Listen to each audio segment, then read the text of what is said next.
on behalf of WION and FEF India Fashion Awards, extend a very warm welcome to our esteemed guests and profound speakers to FEF India Fashion Awards, Fashion for Good in partnership with WION. Ladies and gentlemen, this is the 4th edition of FEF India Fashion Awards, and the theme this year is Fashion for Good, an initiative to inspire change and drive the collective movement to make fashion a force for good in today's time, paving the way for a future where fashion and ethics perhaps walk hand in hand. Well, the event today will bring together individuals from the fashion fraternity transcending their distinct role in the entire ecosystem, along with a farm to fashion approach which actually talks about adding value in each step of the process and reflecting the true essence of sustainability. Well, it is going to be a power-packed day ahead, but before we proceed, I would request you take a look at our campaign video on Fashion for Good. To fashion, there is a need for looking at the entire value chain to have a sustainable approach, traceability, a kind of approach from cradle to grave in terms of how this fashion industry should actually behave. Is going to become one of the most important activities of 2024 because it is going to set a tone for sustainability. It takes you back to the heritage and culture of India. That first time somebody in India has done the award in fashion. So we have started something, and the entire country or zone or some cities, they're promoting the craftsmanship, the artisan, the fashion. So then I believe like we have done something. India Fashion Awards 2024 in partnership with WION. So thank you so much for being patient and waiting to start. Well, our first panel discussion today will talk about a non-profit, a non-governmental organization that has been working towards sustainability for a very long time. Well, we are talking about World Crafts Council and their contribution towards sustainability in today's time. Since its inception, the World Crafts Council has been preserving, promoting and advancing global craftsmanship and traditional crafts, with the main aim objective of strengthening the status of crafts in cultural and economic life. Well, our first panel discussion will delve on the intersection of craftsmanship, sustainability and fashion excellence. And for the same, I would now like to call our esteemed set of panelists from the World Crafts Council to please come up on the stage. Can we have a round of applause for Mr. Saad Al-Qadoumi, President WCC. Please come on the stage, sir, and please have a round of applause and welcome Mr. Qadoumi. Thank you. We also have with us Dr. Dani Koshi, Design Management Strategist, Educationist and Author. Can you please have a round of applause for Dr. Koshi? Our next panelist is Dr. Kevin Murray, Vice President, WCC International. A round of applause for Mr. Murray, ladies and gentlemen. We also have with us Ms. Girija Sudhakaran, Secretary in Charge and Treasurer, WCC International. Round of applause for Ms. Sudhakaran. We also have with us Mr. Abhishek Biswas, Founder, Sattvic Council of India. A round of applause for Mr. Biswas. And the session will be moderated by Mr. Vikram Chandra, Senior Journalist and Founder of Editor G. A round of applause for our moderator, Mr. Chandra.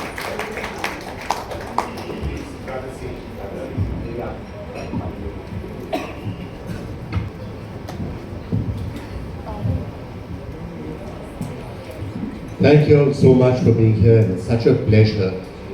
Sustainability very clearly is something that is important, and sometimes we think of sustainability in the environment and what we need to do to be a force for good. We apply it to certain industries and we think it's really important in only X or Y industry, electricity or automobiles or energy, but actually sustainability is something that perhaps we should think about all across in every sphere, and specifically also in areas like fashion. That's what we're going to be here to do. So why don't I start with you first, Mr. Qadoumi? If you look at the aspects of sustainability, when it comes to intersecting with the lives of craftspeople, How does that work? What to your mind are the important factors we should keep? Yeah. When you're looking at sustainability, and I know you look a lot at the human aspects of it, what craftspeople are doing, what would be the messages that you would be taking to them when it comes to sustainability in their practices, and what we can do to uplift their lives as well? From the human aspect, I believe, first of all, World Craft Council International, since its inception in 1964, this is the 60th Diamond Jubilee anniversary of this organization. And right from the beginning, it has been for the supporting and for the support of handicrafts communities in preserving national heritage, and actually supporting them against, even at that time, the three founders in New York and the Indian Mrs. Kamala Devi was against the coming of globalization and protection. So this is the basic general. Now after 60 years, there has been a lot of concern on supporting the craft communities, mainly the artisans, to take their fair share in being exposed. In design, let's put traditionally, you go to you go to the handicrafts itself, and the designers, they use it and they market it, they promote it only with a self-interest, and somehow the role of the actual artisan or craftsman is diminished, and there is no marketability to that actual artisan. And if we're saving the national heritage of this country, national heritage would not exist without the existence of craftsmanship and people. So you need, in your preservation, and this is sustainability, is to stand behind the artisans and bridge the gap between them and the actual branding corporations and the designers. Also, making sure that, let's say in fashion, making sure that the old techniques, the traditional techniques, should remain in being encouraged, because how they do it. I actually personally went to Kuch and with one of the designers of India, and I stayed in these villages for about 3 to 4 days, and actually went to one craftsman at his home with his family and saw the whole process, from the cow dung used as energy and used in the process of fermenting organic colors to the actual weaving. It was very eco-friendly, and I think the fabric in the end is beautifully made.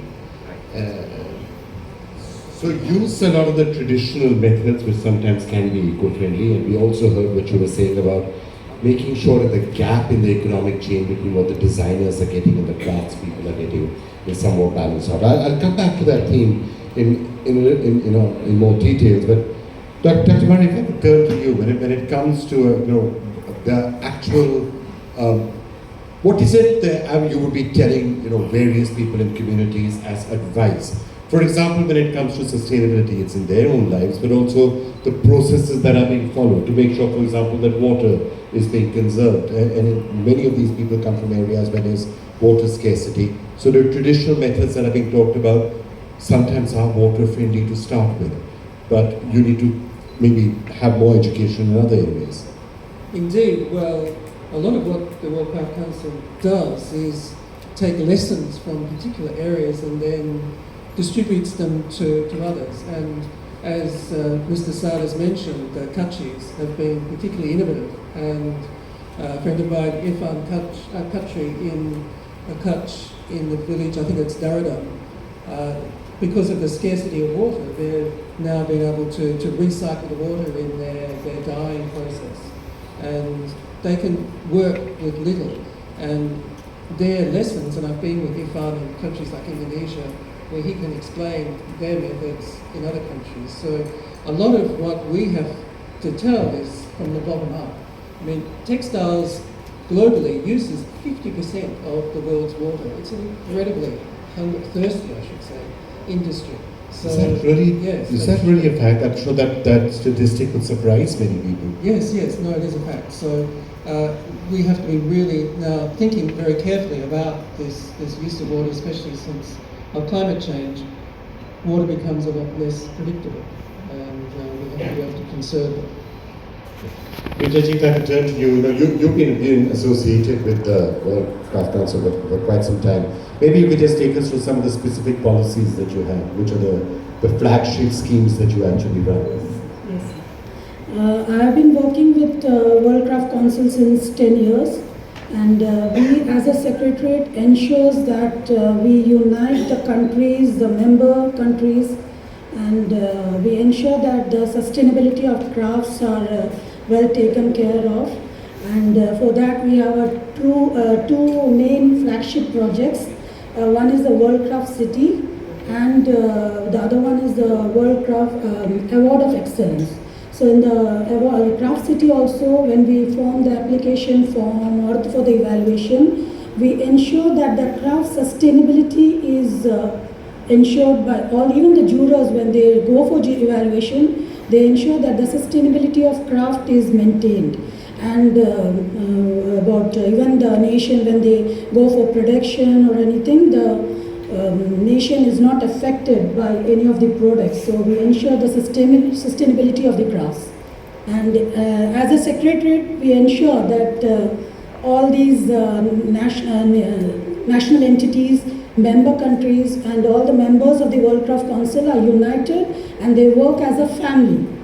And so this is what and when we go into the 60th year, this is the 60th year of World Craft Council. Like India celebrated the 75 years of independence, and now we have this, what is that, Azadi Ki.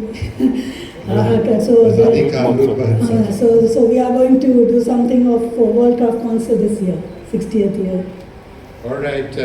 Most available in 5 countries right now.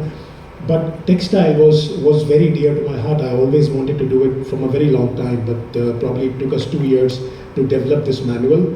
And this manual talks about that how we can certify a particular garment, especially when it's coming from a region. So today what happens is that when you go to a clothing store or something, you have those tags, and that. But there is no, but the garment cannot be, you cannot just, scan it and blockchain it. But in the next coming like 6-8 months, we're tying up with certain garment companies that the sustainable garment can be seen through your mobile phone. Yeah. But I just wanted to check. So when it comes to sustainability, if you're giving a certain rating, for example, yes, this is sustainable and no, this is not sustainable. What are the factors that you would keep in mind? Were the craftspeople and the artisans treated fairly? Was child labor used? Was there excess use of water? Actually, the SOP is quite quite big, but I can just fill out a few things basically. First, it's the labor that it's the child abuse and the labor abuse. We will see that. That's one thing. The indexes of the people who are actually in our country. There are a lot of people who don't care about the healthcare basically. So that is one of the key factors. The other factor is that what kind of how chemical free, how much chemical free the entire garment is when it's actually processed. So there are pointers for that also that we have kept in mind. And because I told you that it's basically 100% blockchain, it means that there is no there is no flaw in the entire process. So probably these are the few, but there are more actually, almost more than 51 aspects on which we actually see. But yeah. Dr. Koshi, you work in design, right, and therefore and strategy behind it. Would there be certain aspects of the sort of clothes that we wear, the fibers that we use, the technologies that are actually used to manufacture garments and textiles and fashion? And of course, India has a history in that. Before the British came, we were probably doing what 70% of global textiles would probably be coming from India. Yeah, a very, very high number anyway. So, what do you feel? How do we get the design going correctly in the fibers and the techniques that are being used? First of all, the coming together of the India Fashion Awards and the World Craft Council today and putting a theme, Fashion for Good, is a great moment for taking the fashion into another orbit. Now let me address the question, Vikram. Number one, the European Commission study recently released says that 70% of sustainability decisions come at the design stage. In the design stage, you actually apply the sustainability principles from the farming of cotton to the fiber to fashion to factory to overseas or markets and then cradle to grave up to the disposal. You can actually cut down the CO2 emissions as well as the greenhouse emissions to a considerable extent. For example, the McKinsey report says that in the global, you look at the carbon emissions or the greenhouse emissions or equivalent carbon CO2 emissions, about 3 to 8% of it comes from textile and the fashion industry. And if you take purely on a tonnage basis, the textile industry itself results in 1.9 billion tons of carbon emissions. So one of the things which has happened in the recent times is that we have become very concerned about the planet and the people. The planet does not require us, we require the planet. Now if that is the assumption that we require this planet to exist, we know that the supply chains of the entire fashion industry has been disrupted recently because of the climate crisis. Whether it is a tsunami, whether it is some other crisis taking place, including various kinds of climate issues which have happened across the world, you have seen the supply chains have been disrupted completely. So the entire look at fashion for good is coming out of this sustainable development goals which were prescribed, which is running its course now. By 2030, the SDG goals will come to an end. 3 goals of the sustainable development goals are entirely on sustainability. So why does the fashion for good assume importance? It is almost like a fashion renaissance. When you are looking at fashion from a different perspective of connecting to the old tradition of craft. What does craft originally meant? Craft meant strength. Later, the spacecraft and ships also got associated with craft word. But we have brought in this more westernized word of skill and almost killed the craft's essence. Actually, craftsmanship has been emphasized as the best thing which has happened to China and Japan at some stages. China became the factory to the world. If you look at the interviews which are available on YouTube by Tim Cook or Steve Jobs, they say that the craftsmanship combined with technology is what made China to progress into become a factory to the world. And India has actually not looked at the craft traditions, how it can help India to become a global leader. So I believe the Fashion for Good theme this year, which is taken up by the Fashion Entrepreneurship Fund and the India Fashion Awards and the WION and Zee TV, will do a great good. If, for example, tomorrow is International Women's Day, so let me compliment all the women in this room. If you look at sari, 70% of the women in India use sari and 50% of the women use it daily. And if women today take a decision and look at the draping which is today possible to do it in 20 seconds, and you have many variations to buy saris which are ready-made and ready to wear, you will completely change the color of the landscape of the textile and fashion industry in the country.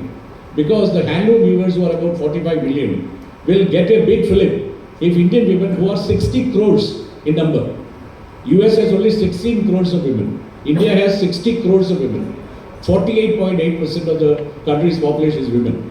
So when we talk about... There's something inherently more sustainable about saris. Yes, because the weaver who takes care to weave the 6 yards or 5.5 meters to 6.5 meters of cloth is actually very concerned about the environment. He is still using hang yarn, he is doing it on pit loom, whether it's Kanjivaram or Tharmavaram or Mulagalmura or Balucheri or you look at the Jamdani, whatever kind of saris you look at, 29 states have 30 different types of saris and there are 100 drapes possible.